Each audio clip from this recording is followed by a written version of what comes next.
আসসালামু আলাইকুম। Welcome to my channel. আশা করি আপনারা সবাই ভালো আছেন। আমিও আলহামদুলিল্লাহ ভালো আছি। তবে একটু অসুস্থ ছিলাম, এখন আল্লাহর রহমতে অনেকটাই সুস্থ হয়েছি। যেহেতু উপজেলা স্বাস্থ্য কমপ্লেক্সে গিয়েছিলাম ডক্টর দেখাইতে। তার ডক্টর কত সিরিয়ালে বসে আছি। ডক্টর দেখিয়ে এখন আমি ওষুধ নিয়ে নিচ্ছি। তো মেডিসিন দোকানে গিয়েছিলাম।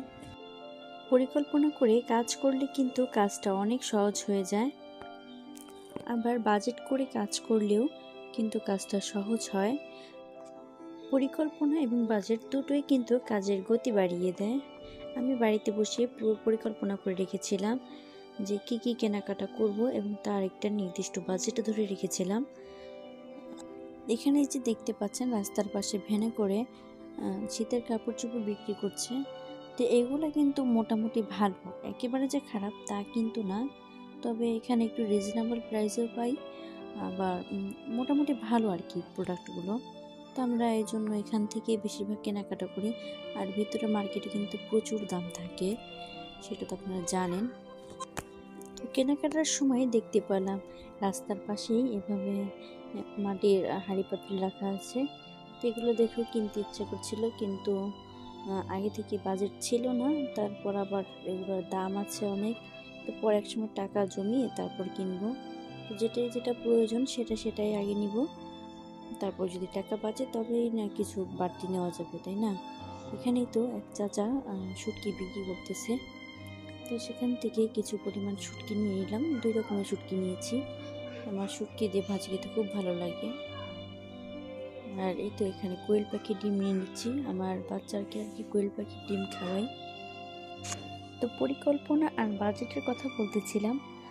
তো বাজেট যখন আপনারা করবেন তখন হচ্ছে যেটা আর কি ধরেন 5 টাকা দাম, সেটাকে আপনারা 6 টাকা বা 7 টাকা ধরবেন।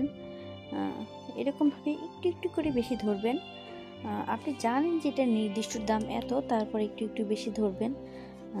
দেখবেন কি যেই টাকাটা হয় তো সেটা থেকে কিন্তু যখন কেনাকাটা করবেন তখন কিছুটা সেভ হতে পারে, বা কোনো কিছু দামাদামি করতে গেলে কিন্তু বেশিও হয়ে যায়।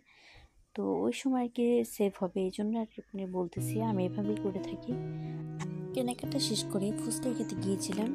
তো সেখানে গিয়ে দেখি কি চেয়ারের সাথে সবার জোড়া জোড়া নাম লেখা, কেউ ফ্রেন্ডদের নাম লিখেছে, কেউ বা কাপলদের নাম লিখেছে। তো ওখানে গিয়ে দেখলাম আমার এক পরিচিতদের নামও লেখা আছে। তো এই জন্য একটু ভিডিও করে আনলাম, তো আপনাদের সাথেও শেয়ার করলাম আসলে। তারপর বাসায় চলে আসছি। এই তো আমি এই ব্যাগটাও কিনে নিয়েছিলাম, আরও কিছু বাজার টাজার করেছি, সেগুলো এখন গুছিয়ে নিব। তো এই ব্যাগটা আমার অনেক প্রয়োজন ছিল, এই জন্য কিনেছি। বাচ্চাকে বাসায় রেখে গিয়েছিলাম, তো ওর জন্য একটা খেলনা নিয়ে আসছি যাতে ওর মন খারাপ না হয়।